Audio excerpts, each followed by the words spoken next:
So guys, let's discuss this question. Question is how technological progress is a determinant of supply of a good by a firm. बड़ा अच्छा question है ये. Technological progress, technology जो है,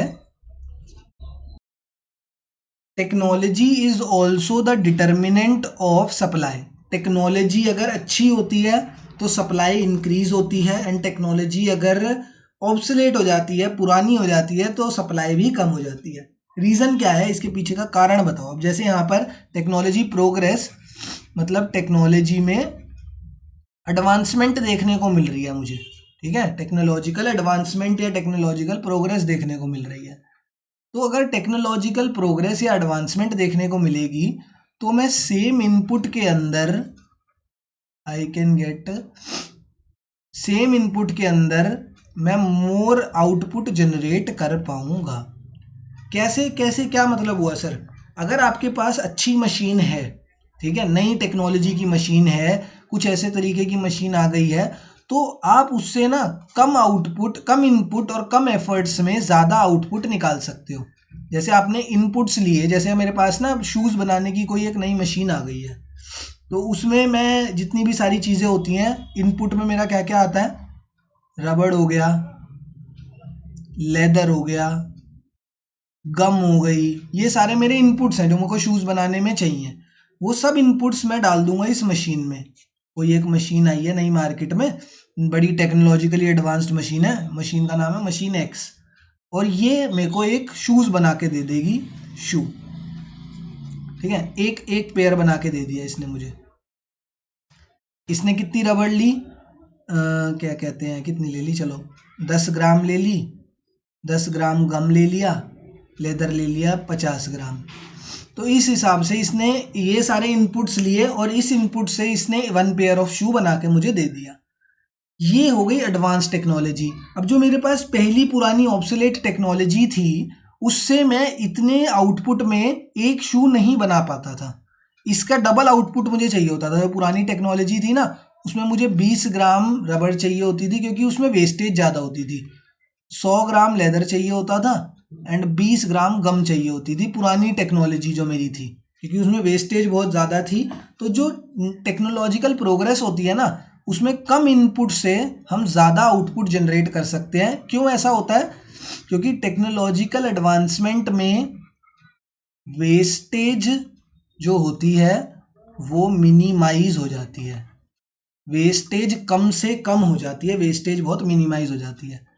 तो जब हम सेम आउटपुट से, सॉरी सेम आउटपुट लिख दिया ना, हाँ, मतलब सेम आउटपुट या लेस आउटपुट भी लिख सकते हो. जब हम कम आउटपुट से ज़्यादा, अरे यार, जब हम लेस इनपुट से या सेम इनपुट से मोर आउटपुट जनरेट कर पा रहे हैं, तो ऑटोमेटिकली जो हमारा कॉस्ट होगा, एवरेज कॉस्ट बोल लो या मार्जिनल कॉस्ट बोल लो या सिर्फ कॉस्ट बोल लो, तो जो हमारी इनपुट कॉस्ट होगी, मेन वर्ड जो यहाँ पर आना चाहिए ना, एवरेज मार्जिनल भी हटाओ, ये तुम्हें कंफ्यूज करेगा. तुम सिर्फ बोलो जो तुम्हारी इनपुट कॉस्ट है, इनपुट कॉस्ट हो जाएगी रिड्यूस या इनपुट कॉस्ट हो जाएगी डिक्रीज. तो अगर तुम्हारी इनपुट कॉस्ट डिक्रीज हो जाएगी तो ऑटोमेटिकली तुम अपनी सप्लाई को इंक्रीज कर दोगे. अब सिंपल बात है, देखो भैया, मेरा पहले मैं 100 रुपये का इनपुट खरीदता था, ठीक है, 100 रुपये का इनपुट में मेरा 1 पेयर ऑफ शू बन के देता था. अब मेरा 50 रुपये के इनपुट में ही मेरा 1 पेयर ऑफ शू बन के दे दिया. तो मेरी इनपुट कॉस्ट क्या हो गई? इनपुट कॉस्ट हो गई मेरी डिक्रीज. मेरा तो बजट 100 ही रुपये था, तो मैं क्या करूँगा ऐसे में, मैं क्या करूँगा, मैं 150 की जगह, 1 पेयर ऑफ शूज़ बनाने की जगह मैं अब 2 पेयर ऑफ शूज़ बनाने लग जाऊँगा, क्योंकि मेरे पास तो 100 रुपये बजट था, तो मैं अपना 100 रुपये का ही सामान खरीदूँगा और 2 पेयर ऑफ शूज़ बना लूँगा.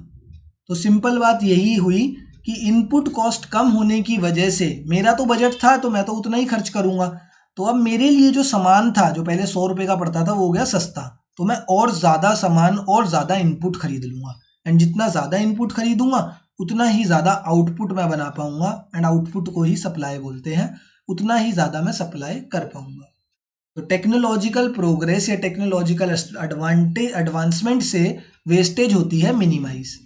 वेस्टेज मिनिमाइज होने से हम सेम आउटपुट, या यहाँ पर वर्ड यूज करते हैं लेस आउटपुट के अंदर हम ज्यादा, अरे यार लेस इनपुट के अंदर, लेस इनपुट, ये सारे इनपुट्स थे, लेस इनपुट के अंदर हम मोर आउटपुट जनरेट कर पाते हैं, जिससे हमारे को क्या होता है, जिससे एक तरीके से हमारी इनपुट कॉस्ट जो होती है वो कम हो जाती है। ठीक है ना, हमारे को जो पहले चीज 100 रुपए की पड़ती थी, 100 रुपए में मेरा एक पेयर बनता था, अब वो 50 रुपए में एक पेयर बनने लगा, तो मेरी इनपुट कॉस्ट हो गई कम। तो जब मेरी इनपुट कॉस्ट कम हो जाएगी तो मैं सोचूंगा यार अभी फायदा है, मतलब अभी सामान सस्ता चल रहा है इनपुट, तो और ज्यादा सामान खरीद लेता हूँ, तो मैं अपनी जो सप्लाई है, मतलब मैं और ज्यादा इनपुट खरीदने लग जाऊंगा, एंड और ज्यादा इनपुट खरीदूंगा तो मेरी ऑटोमेटिकली सप्लाई भी और ज्यादा होने लग जाएगी। तो explain how technological progress is a determinant of supply of a good by the firm. तो टेक्नोलॉजिकल प्रोग्रेस विल इम्प्रूव और will increase the supply of the firm. कैसे होगा, ये जो फ्लो चार्ट बनाया है इसी को भैया एक बस तुम पॉइंटर्स की फॉर्म में लिख देना, सारे पॉइंट्स तुम्हारे सामने हैं, यही जो चीज अभी बोली थी इसी सबको पॉइंट्स की फॉर्म में लिख दोगे तो पूरे मार्क्स आ जाएंगे।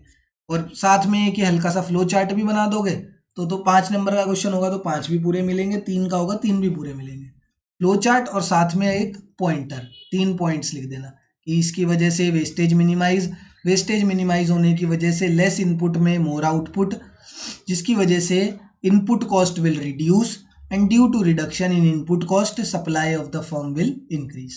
बस ये लिख दिए 4 पॉइंट्स और साथ में ये फ्लो चार्ट बना दिया, पूरे नंबर आ गए अपने। ठीक है ना, थैंक यू।